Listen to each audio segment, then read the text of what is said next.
나는 서울의 병원 대기실에서 진료를 기다리고 있을 때 휴대폰 벨소리가 울렸다.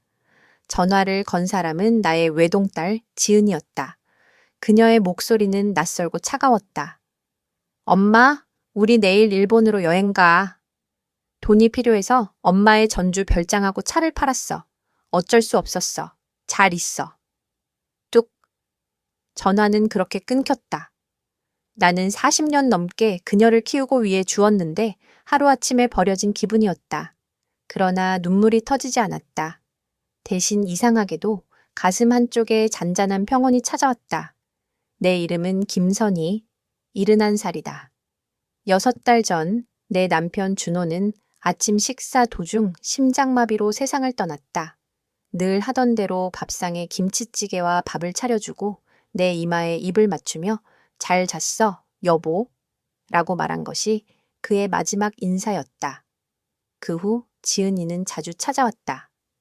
장을 같이 보러 가지고 제사 준비도 도와주며 엄마, 이제 혼자니까 건강 챙겨야 해요. 라고 말하곤 했다. 나는 그 미소가 사랑인 줄 알았다. 하지만 이제야 알았다. 그것은 편의를 위한 가면이었다. 그 별장은 준호와 내가 땀 흘려 마련한 우리의 피난처였다. 여름이면 온 가족이 모여 고기 구워 먹고 추석이면 송편 빚으며 웃음소리가 가득했다. 그곳을 돈으로만 본 딸이 야속했다. 그리고 차. 우리 준호가 매주 손수 닦고 정비하던 은색 소나타. 그의 향기가 아직도 남아있던 그 차를 지은이마저 팔아버린 것이다. 나는 병원 대기실에 딱딱한 의자에 앉아 잠시 눈을 감았다. 그때 문득 떠올랐다. 남편이 세상을 떠나기 사흘 전 내게 봉투 하나를 건네며 말했다. 선이야, 이건 서랍에 잘 넣어둬. 내가 없을 때 네가 준비가 되면 열어봐. 나는 장래와 슬픔 속에서 그 봉투를 잊고 있었다. 진료를 마치고 나오는 길, 의사는 내 건강이 생각보다 괜찮다고 했다. 그 말을 흘려듣고 나는 곧장 버스 정류장으로 향했다. 차가 없으니 이제 버스를 타야 한다고 생각하니 씁쓸했지만 이상하게도 웃음이 났다. 지은이는 내가 빈손이라고 여길 것이다. 그러나 그녀는 모르는 게 있었다. 준호는 늘 앞을 내다보는 사람이었다. 집에 도착하자마자 나는 곧장 방으로 올라갔다. 서랍을 열자 그곳에 갈색 봉투가 그대로 있었다. 떨리는 손으로 봉투를 꺼내어 조심스레 열었다. 안에는 여러 장의 서류와 편지가 들어 있었다. 봉투 겉면에는 준호의 단정한 글씨로 내 이름이 적혀 있었다. 나는 침대에 앉아 편지를 펼쳤다. 사랑하는 선희에게 이 편지를 읽고 있다면 나는 이미 그곳에 없을 거야. 미안해. 모든 걸 다 말하지 못해서. 나는 수년간 모은 돈을 부동산과 작은 사업들에 투자했어. 우리가 가진 건 별장 하나가 아니야. 내 이름으로 된 아파트 여러 채와 주식이 있어. 네가 상상하는 것보다 훨씬 많아. 부디 걱정하지 말고 남은 삶을 너답게 살아가길 바래. 눈물이 뺨을 타고 흘렀다. 준호는 40년간 버스 기사로 일하며 검소하게 살았지만 동시에 지혜로운 투자자였다. 그는 평생 나를 불안하게 하고 싶지 않아 그 모든 걸 숨겼던 것이다. 아이러니였다. 딸은 나를 빈손이라 생각하며 떠났지만 사실 나는 모든 것을 가진 사람이었다. 나는 창문 밖 서울의 불빛을 바라보며 속삭였다. 여보, 고마워. 이제는 두렵지 않아.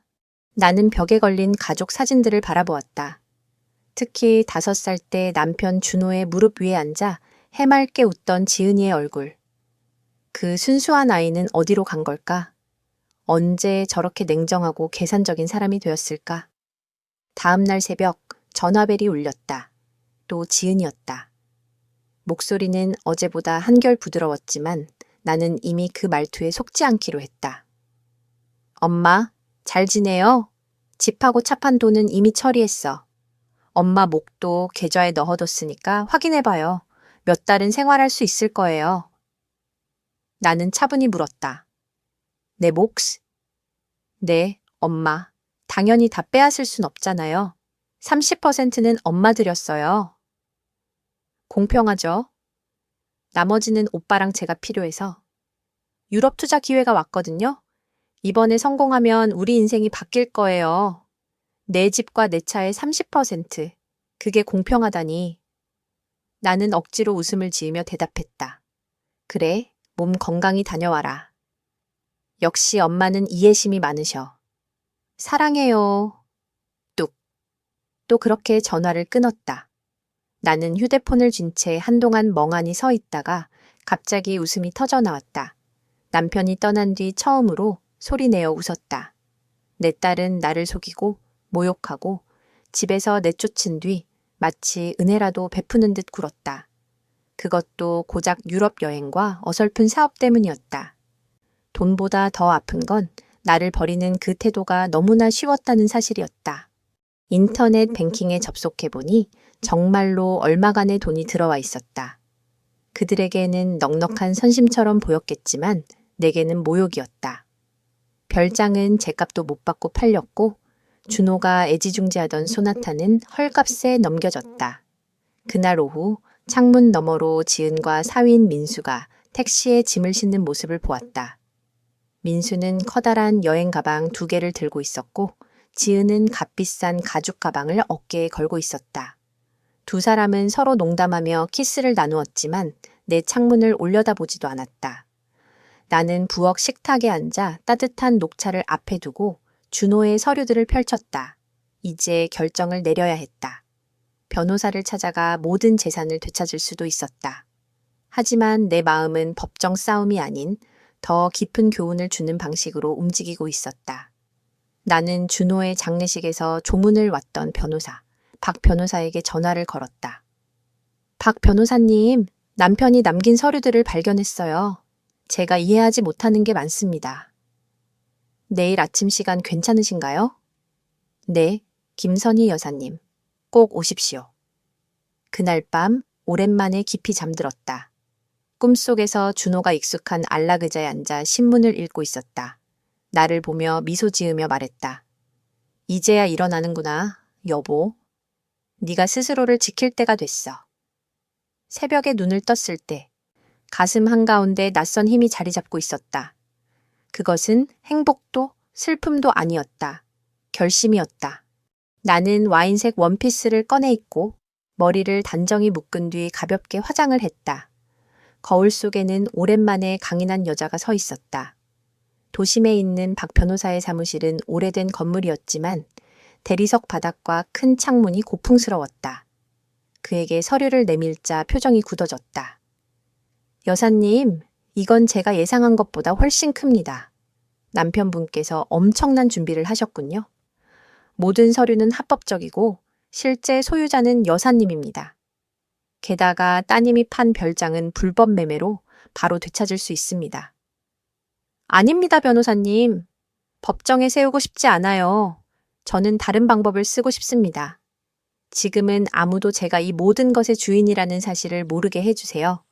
대신 제 재산들을 되찾고 특히 지은이 부부가 사는 아파트 건물에 대한 권리를 제가 확실히 줄 수 있도록 도와주세요. 그는 잠시 망설였지만 고개를 끄덕였다. 네, 가능합니다. 시간이 조금 걸리겠지만 확실히 처리해 드리겠습니다. 사무실을 나오며 나는 긴 꿈에서 깨어난 기분이었다. 거리를 걸으며 서울의 빌딩과 사람들을 바라봤다. 세상은 평소와 다르지 않았지만 내 삶은 완전히 바뀌어 있었다. 나는 이제 계획이 있었다. 공식적으로는 딸에게 버림받은 불쌍한 과부였지만 비밀스럽게 나는 강력한 힘을 가진 여자가 되어가고 있었다. 박 변호사는 신속하게 일을 처리했고 며칠마다 전화로 진행 상황을 알려주었다. 나는 당분간 서울집에 남아있기로 했다. 원래부터 내 집이었으니까.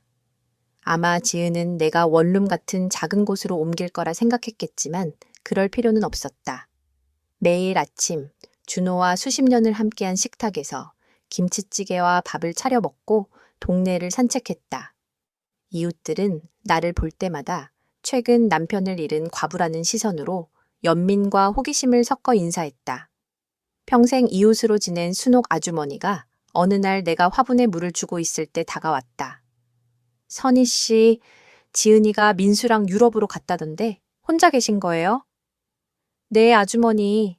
사업 계획이 있다면서 갔어요. 그럼 생활은 어떻게 하시려고요? 다들 알잖아요. 준호 씨가 큰 돈을 남기지 못했다는 걸. 나는 속으로 피식 웃었다. 당신이 알면 얼마나 놀랄까. 걱정 마세요. 잘 지낼 겁니다. 필요하면 말해요. 음식이나 장이라도 도와줄게요. 고맙습니다, 아주머니. 정말 괜찮아요. 그들의 눈빛은 장례식 이후 내가 익히 보던 것이었다. 동정과 동시에 내 일이 아니어서 다행이라는 안도감.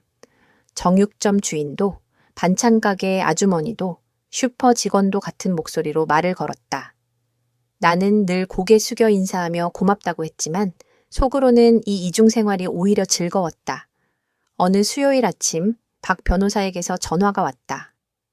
여사님, 좋은 소식이 있습니다. 별장 매매는 무효 처리했습니다. 매수인들도 불법이라는 걸 알고 곧바로 돈을 돌려받았으니 문제없습니다. 이제 별장은 여사님 소유로 돌아왔습니다. 잘하셨어요. 그럼 지은이가 살던 아파트 건물은요? 그건 조금 복잡합니다. 명의는 회사였지만 실제 주인은 원래부터 여사님이었어요. 다만 직접적인 권리를 행사하시려면 몇 가지 행정 절차가 필요합니다. 2주 정도 걸릴 겁니다. 좋습니다.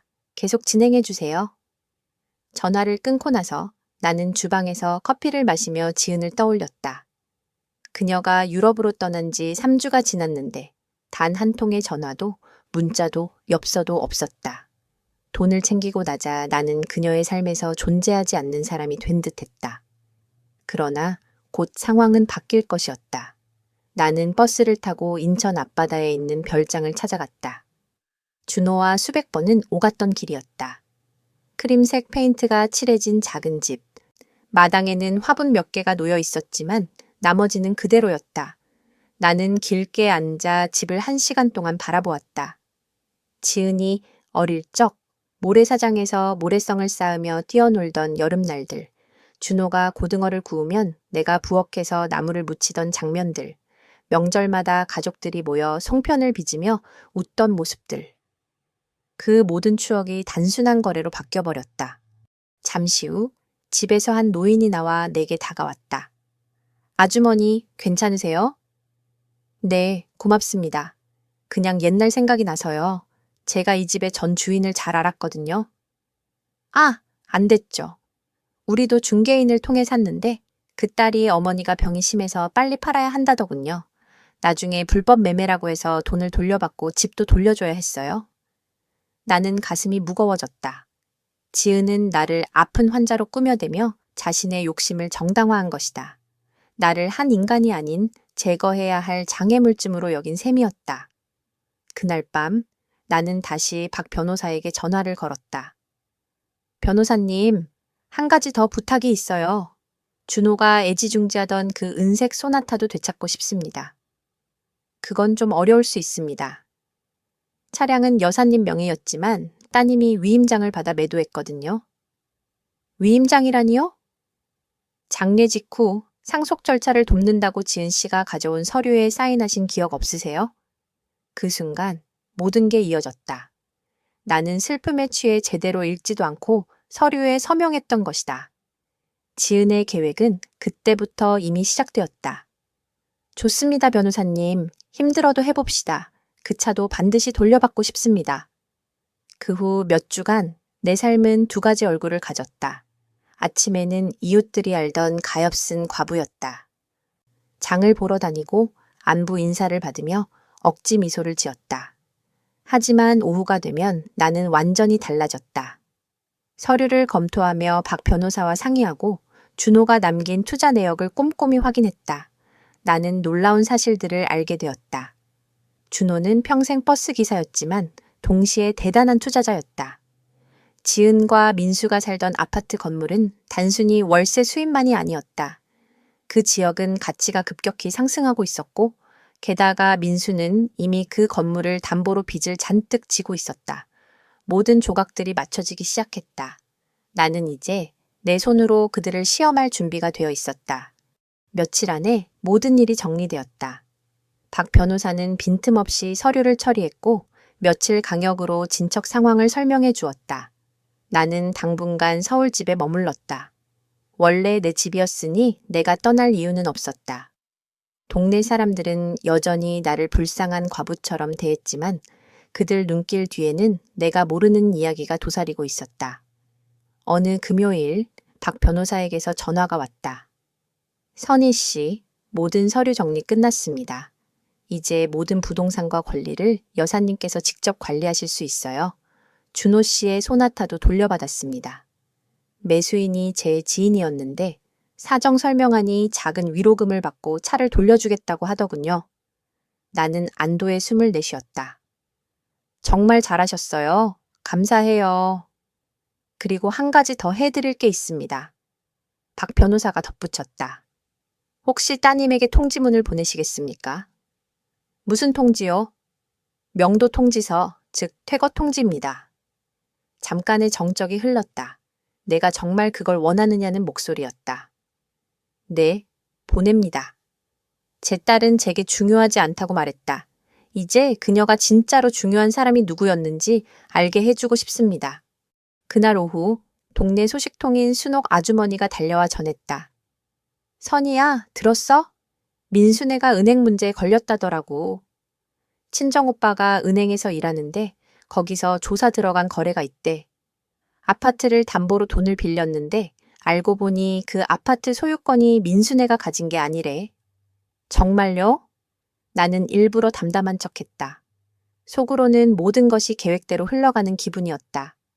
지은이는 유럽으로 가서 모른다더라. 돌아와서 난리 날걸. 그럼 되겠네요. 나는 천천히 고개를 끄덕였다. 그날 저녁 나는 베란다에 앉아 따뜻한 차를 마시며 별을 바라보았다.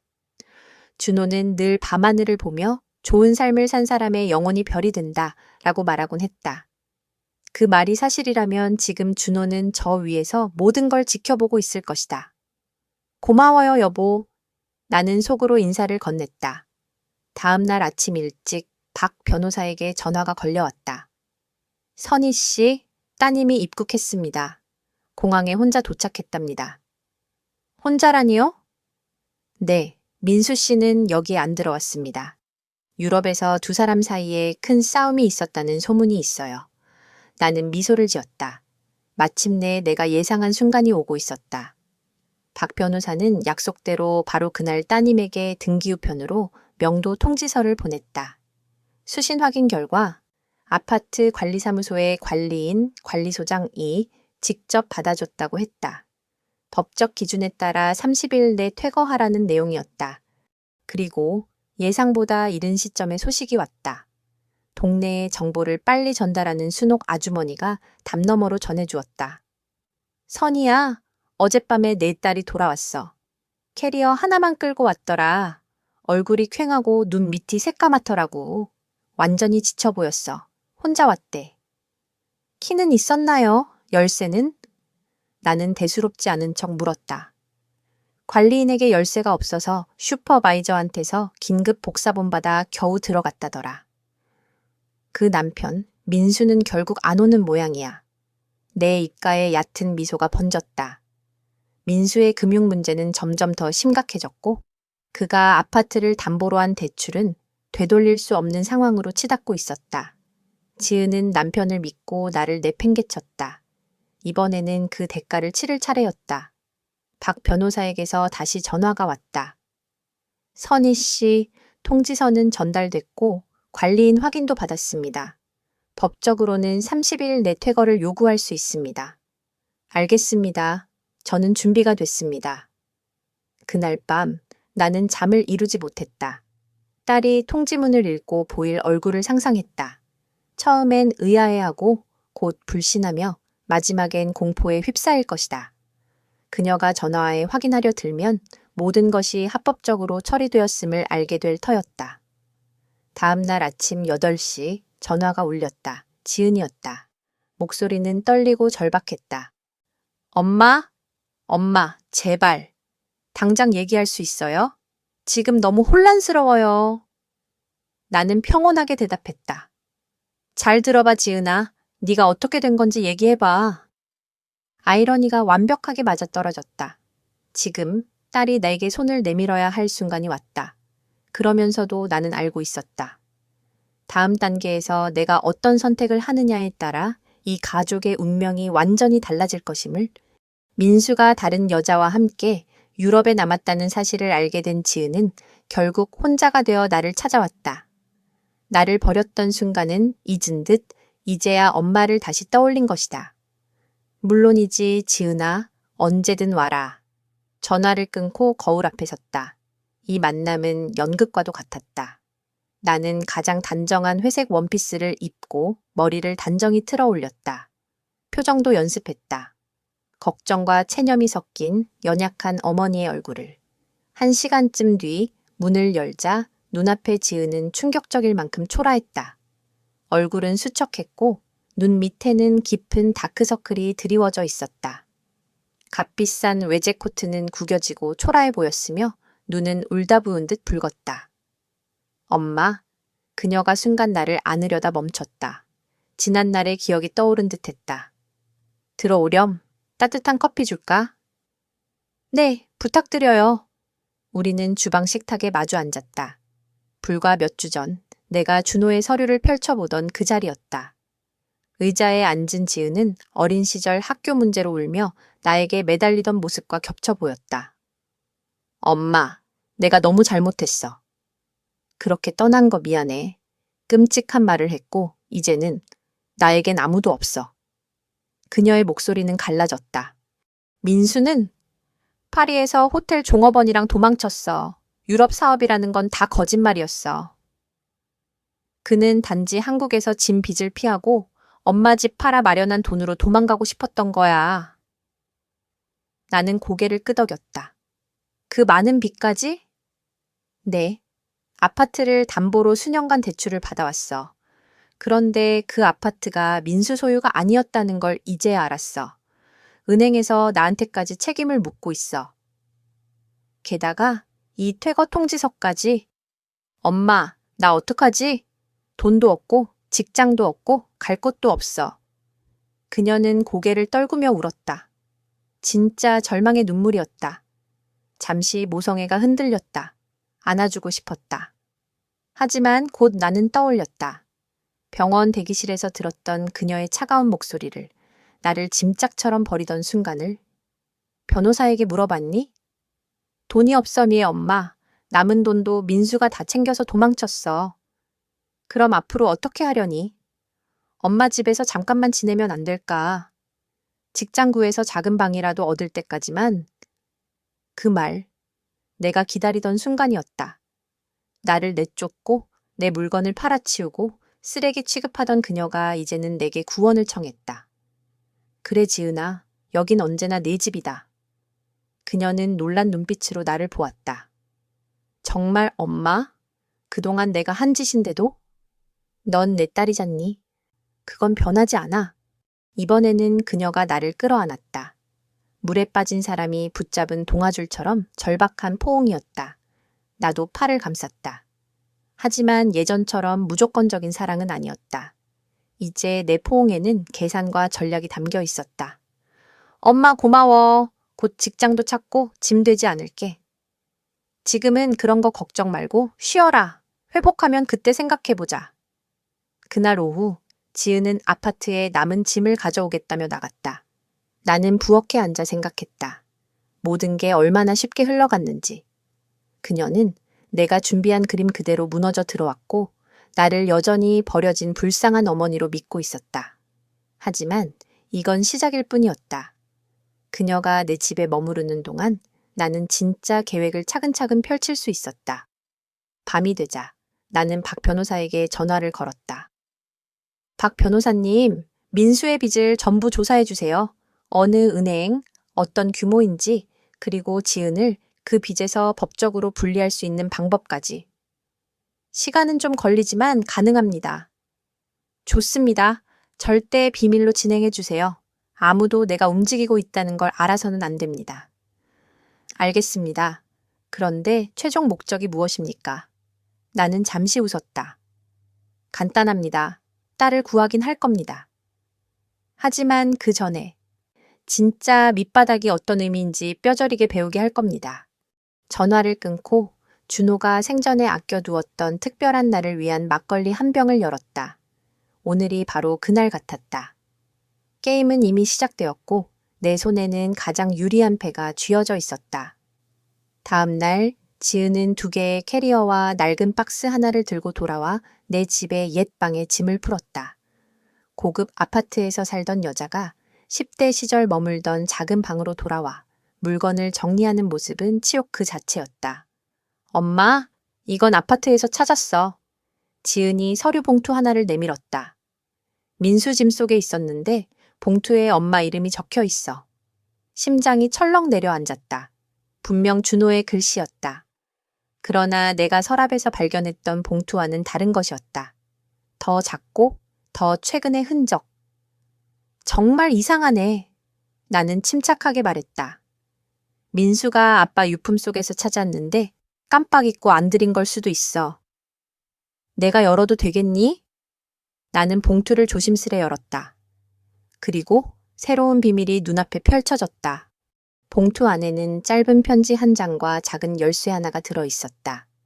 편지엔 준호의 단정한 글씨로 이렇게 적혀 있었다. 선희에게. 네가 첫 번째 봉투를 읽은 뒤 이 편지를 보고 있다면 우리 딸이 어려운 때를 지나고 있다는 뜻이겠지. 이 열쇠는 도심본점 금고 247번을 여는 열쇠다. 그곳엔 네가 아이를 도우되 현명하게 쓸 수 있는 것이 있다. 영원히 사랑하는 준호. 내 어깨 너머로 글을 함께 읽던 지은이 숨을 삼켰다. 금고요? 아빠가 개인 금고를요? 전혀 몰랐어. 나도 처음 듣는 이야기구나. 나는 능청스럽게 거짓말을 했다. 엄마, 내일 바로 가보자. 혹시 중요한 서류나. 값더치 있는 게 있을지도 몰라. 나는 계산된 침묵 끝에 고개를 끄덕였다. 그래, 내일.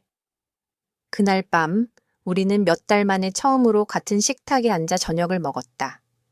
지은이 된장찌개와 나물을 서툴게 차렸지만 그 맛엔 죄책감과 절박함이 배어 있었다. 지은은 유럽에서 있었던 일들을 더 자세히 털어놓았다. 엄마, 민수는 사업도 빚도 다 속였어. 그냥 조금인 줄 알았는데 1억이 훌쩍 넘는데.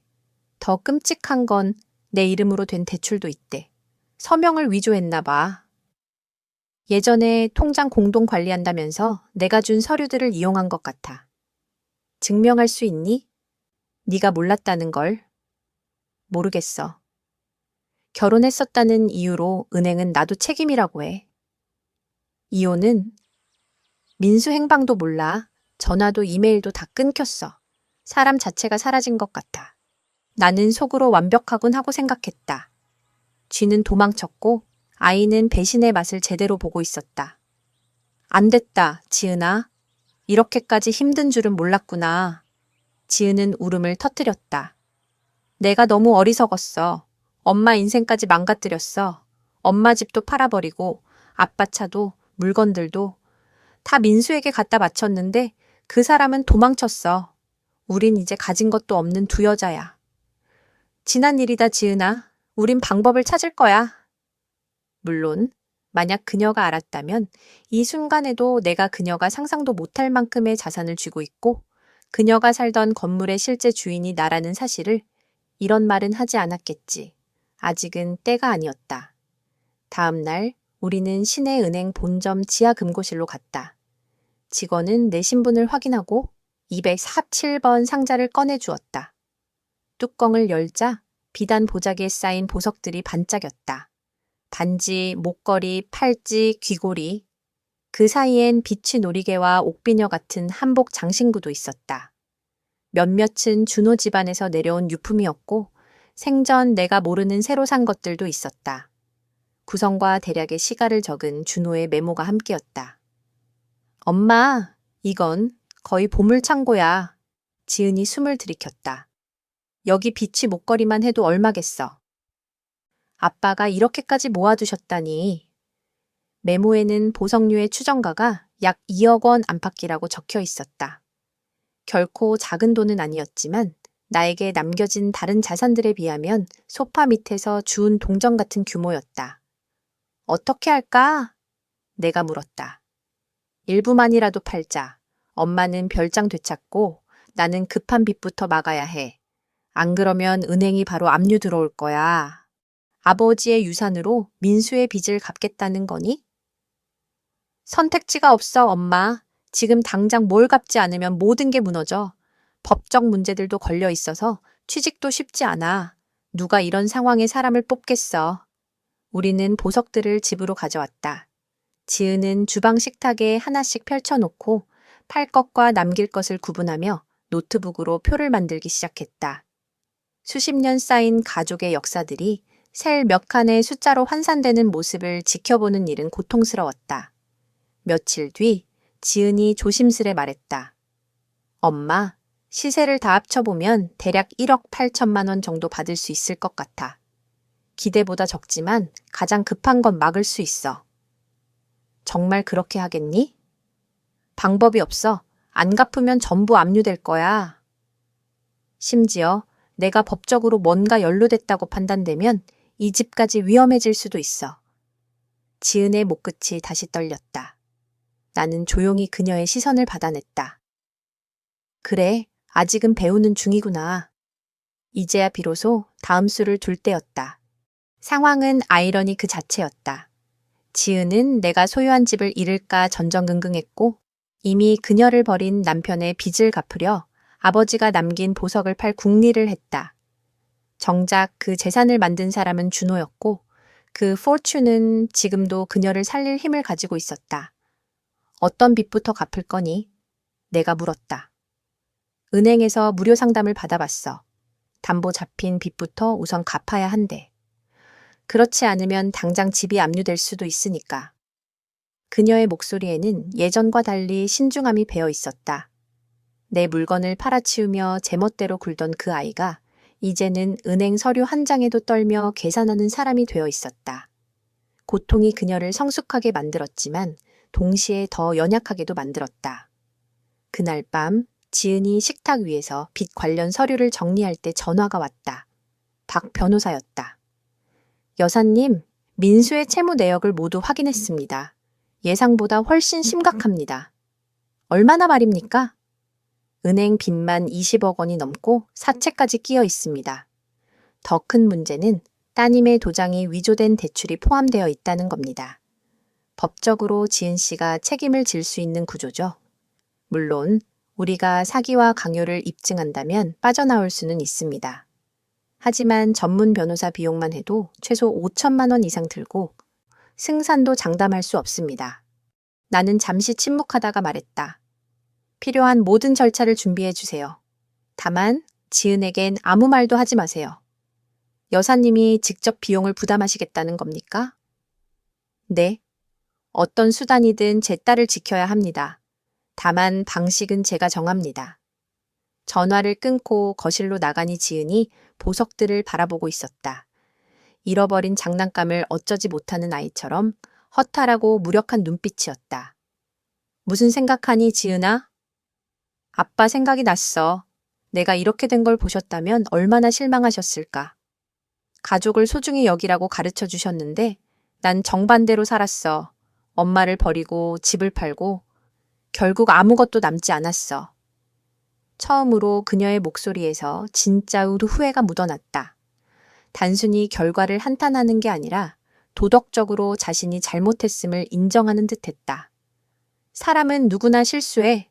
중요한 건 그 실수에서 배우는 거야. 근데 엄마, 난 어떻게 배워야 해? 내가 망가뜨린 걸 어떻게 고칠 수 있지? 나는 속으로 미소를 지었다. 드디어 그녀가 자신의 행동의 결과를 직면할 준비가 된 것이다. 하지만 아직 마지막 카드를 보여줄 때는 아니었다. 그녀가 끝까지 밑바닥을 치는 과정을 더 겪어야 했다. 며칠 뒤 지은은 대부분의 보석을 팔기로 결정했다. 단, 준호가 내게 주었던 약혼 반지와 외할머니에게서 물려받은 작은 옥 목걸이만은 남겼다. 나는 그녀가 보석상을 돌며 시세를 알아보고 흥정하는 모습을 지켜봤다. 수십 년의 가족사가 숫자로 전락하는 모습을 보는 건 괴로웠지만 반드시 필요한 과정이었다. 엄마, 대충 1억 8천만 원 정도 나왔어. 어느 날 저녁 지은이 식탁 위에서 현금을 세며 말했다. 생각보다 적지만 급한 건 막을 수 있어. 정말 이걸로 해결하겠니? 방법이 없어. 안 갚으면 다 압류당해. 심지어 이 집까지 위험할 수 있대. 나는 조용히 그녀를 바라보았다. 딸은 내가 가진 진짜 힘을 모른 채 여전히 두려움에 떨고 있었다. 바로 그 순간 다시 박 변호사에게서 연락이 왔다. 여사님, 중요한 소식이 있습니다. 민수를 찾았습니다. 어디 있습니까? 예상대로 파리였습니다. 그런데 흥미로운 점이 있습니다. 현지 여성과 위장 결혼을 추진 중이더군요. 체류 자격을 얻기 위해서입니다. 무엇보다 지은 씨의 서류를 의도적으로 위조해 해외로 도망친 증거를 확보했습니다. 이걸로 따님은 모든 채무에서 벗어날 수 있습니다. 나는 심장이 차갑게 식는 걸 느꼈다. 완벽했다. 이 증거만 있으면 지은은 깨끗이 빠져나올 수 있었고 그녀는 내가 뒤에서 움직이고 있다는 사실을 영원히 모를 수도 있었다. 즉시 절차를 시작하세요. 단, 지은에게는 끝날 때까지 절대 말하지 마세요. 알겠습니다. 한 달 정도 소요될 겁니다. 좋습니다. 전화를 끊고 돌아보니 지은이 호기심 가득한 눈빛으로 나를 바라보고 있었다. 누구였어? 엄마? 아, 이웃집 아주머니가 전화를 잘못 건 거야. 거짓말은 이제 익숙해졌다. 날이 갈수록 나는 두 개의 얼굴로 살아가는데 능숙해지고 있었다.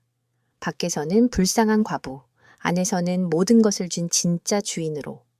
밖에서 나는 여전히 가난한 과부처럼 보였지만 속으로는 딸의 구원과 교훈을 동시에 준비하는 부유한 여인이었다. 2주 동안 나는 지은이 고군분투하는 모습을 지켜보았다. 생활비를 아껴 쓰는 법, 빚 독촉 전화를 대처하는 법, 신용불량자 신분으로 일자리를 구하는 어려움까지. 그것은 잔혹했지만 반드시 필요한 공부였다. 어느 날 저녁, 지은이 퉁퉁 부은 발을 이끌고 집에 돌아와 말했다. 엄마, 오늘 면접을 3군데나 봤는데 2군데는 법적 문제가 얽혀 있어서 안 된다고 했어. 한 군데는 밤에 사무실 청소하는 아르바이트를 제안했어. 그걸 하겠다는 거니? 어쩔 수 없지. 돈은 적지만 낮에는 다른 일자리도 찾아볼 수 있으니까. 40년 넘게 편안하게 살아온 딸이 밤마다 건물 청소를 준비하는 모습을 보며 내 가슴은 미어졌다. 하지만 동시에 묘한 자부심도 느꼈다. 이제야 비로소 남에게 기대지 않고 현실을 마주하기 시작했으니까. 네가 몸으로 버티기 괜찮겠니? 배워야지 뭐. 더 이상 엄마한테 짐이 되고 싶진 않아. 이렇게 얹혀 사는 것만 해도 충분히 민폐야. 여기는 내 집이기도 하단다. 아니야, 엄마 집이지. 난 그냥 신세 지는 거야. 언젠간 나가야 하해. 며칠 뒤 지은이 첫 청소일을 나간 밤. 이웃 순옥 아주머니가 차를 마시러 들렀다. 벽에 걸린 가족 사진을 보며 물었다. 선희 씨, 지은이가 이렇게 돌아올 줄 알았어요? 무슨 말씀이세요? 유럽으로 갈 때는 세상 다 가진 사람처럼 뽐내더니 지금은 다 잃고 엄마 집에 돌아와서 청소일까지 한다니. 사는 게 다 그런 거죠, 아주머니. 그래도 요즘 지은이를 보니까 달라졌어요. 단순히 힘들어 보이는 게 아니라 겸손해졌다고 해야 하나? 뭔가 중요한 걸 배운 것 같더군요. 나는 속으로 고개를 끄덕였다. 아주머니는 언제나 예리했다. 무슨 걸 배웠다고 생각하세요? 엄마가 조건 없이 옆에 있어준다는 게 얼마나 소중한 건지. 그리고 존중이요. 단순히 필요해서 찾는 게 아니라 엄마라는 존재 자체를 존경하게 된 거 아닐까요? 그 말은 내 마음을 찌르는 듯 했다. 내가 바란 게 바로 그것이었다. 단순히 살 길이 막혀 돌아온 것이 아니라 진심으로 나를 존중하며 돌아오는 것. 그날 밤 지은이 일을 마치고 돌아왔다. 피곤해 보였지만 어딘가 당당했다. 어땠니, 첫날은? 힘들었지만 생각보다 괜찮았어. 같이 일하는 아주머니들이 많이 도와줬어. 그중에 김 여사님이라고 나보다 나이가 훨씬 많으신데 20년째 청소 일을 하고 계시대. 남편이 새 아이 두고 집을 나간 뒤로 혼자 키우셨다네. 꿈꾸던 일은 아니었지만 자립심과 존엄을 지켜준 일이었다고 하셨어. 참 지혜로운 분이구나. 맞아. 나한테 그러시더라. 이 일을 하는 사람들은 두 부류래. 기회가 없어서 온 사람, 그리고 기회를 스스로 망쳐서 온 사람, 그리고 날 보면서 넌 두 번째 부류겠지? 라고 하셨어. 뭐라고 답했니? 솔직히 대답했어. 난 기회를 다 가졌는데, 사랑해주는 가족도 있었는데, 그걸 다 버리고 쓸모없는 남자를 따라간 바보라고. 그랬더니 웃으시면서 그래도 이유를 아는 게 한 걸음 앞선 거라고. 지은은 물 한 잔을 따라 마시며 내 옆에 앉았다. 엄마, 지난 몇 주가 내 인생에서 제일 힘들었어. 하지만 동시에 제일 중요한 시간이었어. 왜 그렇게 생각하니? 이제야 진짜 중요한 게 뭔지 알았으니까. 돈도 아니고 비싼 아파트도 아니야. 결국 남는 건 진심으로 날 사랑해주는 사람. 세상이 무너져도 옆에 있어주는 사람이더라. 나는 대답하려 했지만 지은이 말을 막았다. 엄마, 솔직히 말씀드리면 난 엄마를 버렸어. 엄마가 가장 힘들 때 등을 돌렸지. 아빠가 남긴 것도 다 팔아버렸어. 엄마를 짐처럼 대했고. 그런데도 지금 이렇게 다시 받아주셨잖아. 엄마가 날 미워할 권리는 충분히고 있는데 이미 용서했단다, 지은아. 난 아직 날 못 용서했어. 달라졌다는 걸 엄마께 증명하기 전까진. 다음 날 아침 박 변호사에게서 전화가 왔다. 여사님, 기쁜 소식입니다. 거의 다 끝났습니다. 확보한 증거로 따님은 민수의 모든 빚에서 완전히 벗어날 수 있습니다. 마침내 모든 준비가 끝나가고 있었다. 나는 밖에서는 여전히 가난한 과부로 보였지만 속으로는 딸의 구원과 깨달음을 위해 모든 것을 설계한 여유 있는 여인이었다. 2주 동안 지은은 스스로 부딪히며 살아가는 법을 배웠다. 장을 보면서 돈을 아껴 쓰고 채권자와 통화하며 협상하는 법을 배우고 신용불량자라는 꼬리표를 안고 일자리를 찾아다녔다. 그것은 잔혹했지만 꼭 필요한 교육이었다. 엄마, 오늘 면접 3군데나 다녀왔어. 어느 저녁 지은은 퉁퉁 부은 발로 돌아와 한숨을 쉬었다. 2군데는 내 법적 문제 때문에 안 된다 했고, 한 군데는 밤에 사무실 청소하는 아르바이트를 주겠대. 그걸 하려는 거니? 해야지. 돈은 적어도 아무것도 안 하는 것보다 낫잖아. 나는 딸이 40년 넘게 안락한 삶에 길들여져 있다가 이제 청소 노동을 받아들이는 모습을 보며 가슴이 아팠다. 그러나 동시에 자랑스러웠다.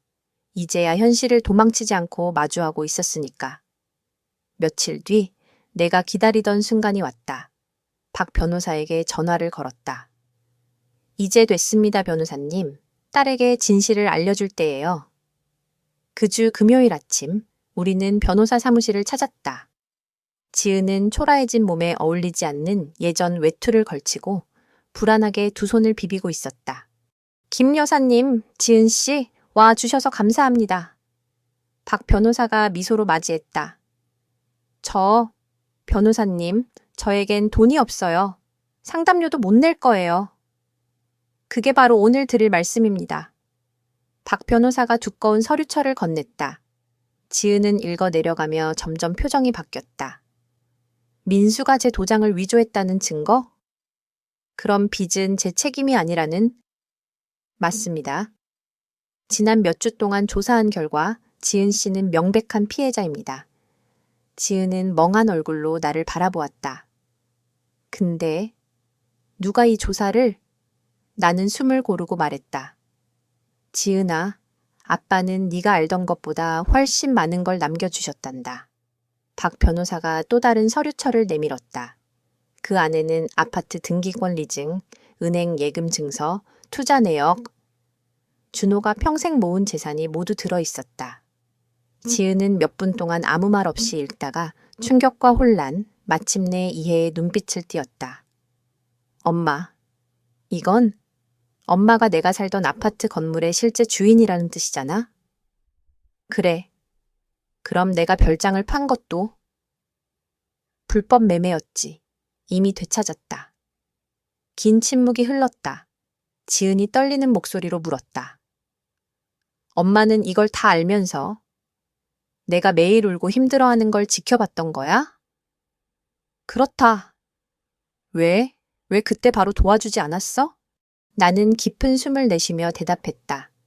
네가 배워야 할 게 있었으니까. 돈이 아니라 가족의 가치, 존중의 무게, 책임의 의미. 네가 버린 건 내 집과 차만이 아니었다. 신뢰와 사랑, 존엄까지 버렸지. 지은의 눈에서 눈물이 흘렀다. 그러나 이번 눈물은 단순한 절망이 아니라 깊은 깨달음의 눈물이었다. 엄마를 그렇게 버렸는데 결국 엄마가 날 살려주셨구나. 하지만 네가 기대한 방식은 아니지. 나는 네가 스스로 바닥을 치고 일어서도록 놔뒀다. 그것만이 널 구하는 길이었으니까. 박 변호사가 조용히 말을 보탰다. 지은 씨, 모든 법적 문제는 이미 해결됐습니다. 어머님께서 모든 비용을 감당하셨고 불법 매매된 재산도 다 회복되었습니다. 지은은 나를 바라보며 속삭였다. 엄마, 날 용서할 수 있어? 난 오래전에 용서했다. 이제 문제는 네가 스스로를 용서할 수 있느냐는 거지. 그날 우리는 변호사 사무실을 나서며 전혀 다른 관계가 되어 있었다. 단순히 모녀가 아니라 서로를 존중하는 두 명의 성인 여인으로.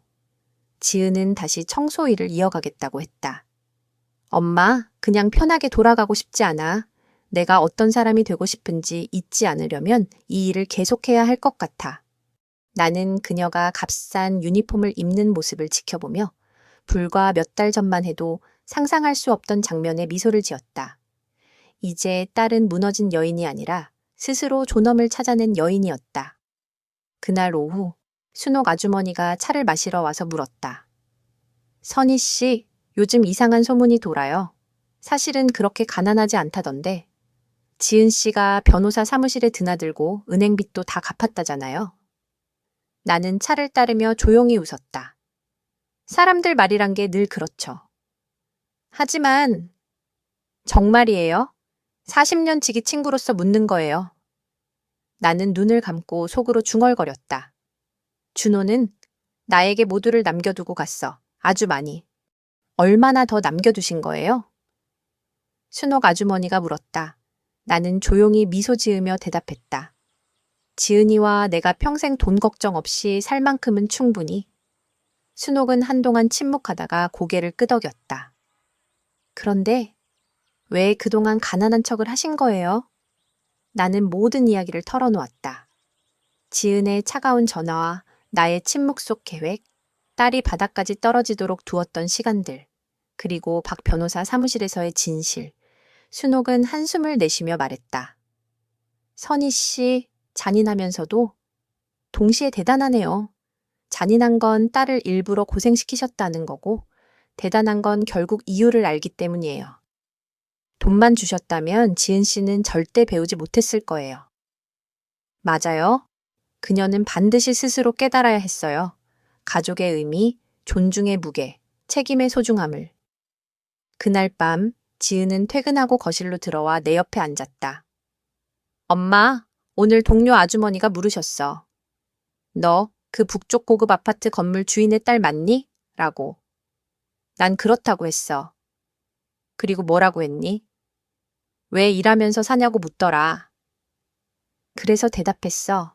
내가 내 발로 서는 걸 스스로 증명하고 싶다고. 그랬더니 웃으시면서 그러셨어. 그게 진짜 부자인 거야. 돈이 아니라 마음이 부자인 거지. 네 엄마가 그걸 가르쳐 주신 거야. 라고. 나는 조용히 웃었다. 현명한 분이네. 지은은 잠시 침묵하다가 결심한 듯 말했다. 엄마, 난 여기서 계속 살고 싶어. 근데 이전처럼 엄마 집에 얹혀 사는 딸로서가 아니라 서로를 존중하는 성인으로. 생활비도 함께 부담하고 집안일도 같이 하고 동등한 관계로.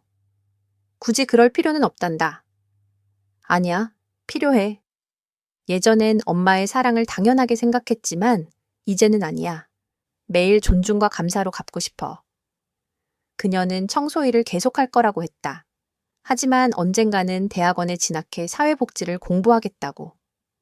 많은 여성이 나처럼 어려움에 빠져도 도와줄 사람이 없더라고. 내가 그걸 해보고 싶어. 나는 가슴이 벅차올랐다. 단순히 교훈을 배운 것이 아니라 자신이 겪은 고통을 다른 사람을 위해 쓰려는 사람이 된 것이다. 며칠 뒤 박 변호사로부터 연락이 왔다. 여사님, 민수는 결국 프랑스에서 위장 결혼 혐의로 체포됐습니다. 곧 추방될 겁니다. 지은은 담담히 대답했다. 이제 상관없어요. 그 사람 덕분에 내가 바닥을 알게 됐고 다시 일어설 수 있었으니까요. 그날 밤 나는 오래간만에 편안한 잠을 잤다. 준호가 하늘에서 내려다본다면 분명 미소 지었을 것이다. 6개월 후 우리의 삶은 새로운 균형을 찾았다. 지은은 사회복지대학원 합격 통지서를 받으며 눈물을 글썽였다. 엄마, 등록금은 제 월급으로 낼 거예요. 적은 돈이지만 제가 제 힘으로 해야 해요. 나는 그녀를 바라보며 고개를 끄덕였다. 이제 그녀는 더 이상 의존적인 딸이 아니라 내 곁에서 당당히 자신의 길을 걸어가는 동반자였다. 그날 오후 순옥이 다시 찾아와 속삭였다. 선희 씨, 사실 처음엔 너무 가혹하다고 생각했어요. 그런데 지금 보니 지은 씨가 완전히 달라졌네요. 어쩌면 그 방법밖에 없었던 것 같아요. 나는 따뜻한 차를 내어주며 대답했다. 준호가 남긴 건 돈만이 아니에요. 지혜와 용기였죠. 그리고 이제 지은이가 그걸 이어가고 있네요. 창밖에는 서울 가을 하늘이 깊게 물들고 있었다. 나는 미소 지으며 속으로 중얼거렸다. 당신 잘 보고 있지요? 이제 우린 괜찮아요. 이제는 어떻게 생각하세요? 순옥 아주머니가 물었다. 나는 지은이의 방을 가리켰다. 책상에 앉아 사회복지대학원 과제를 풀고 있는 딸은 몇 달 전 유럽으로 떠났던 그 지은이와는 전혀 다른 사람이었다. 물질이 아니라 스스로의 성취에서 오는 평온함과 자신감을 품고 있었다. 어제 시장에서 지은이를 봤어요. 순옥이 속삭였다. 자기 월급으로 다른 가정 도우려고 채소를 잔뜩 사더라고요. 정부 지원금으로는 안 되는 부분이라면서. 나는 놀라지 않았다. 이제 내 딸은 진짜로 변한 사람이었으니까. 그날 저녁 우리는 마당 툇마루에 앉아 저녁을 먹었다. 이젠 우리의 일상이 된 작은 전통이었다. 엄마, 오늘 이상한 편지를 받았어. 지은이 조심스럽게 말했다. 누구한테서? 민수. 내 온몸이 순간 긴장했다. 감옥에서 보낸 거야. 결혼 사기 혐의로 징역 2년형을 받고 사과 편지를 썼더라. 내 기분은 어떠니?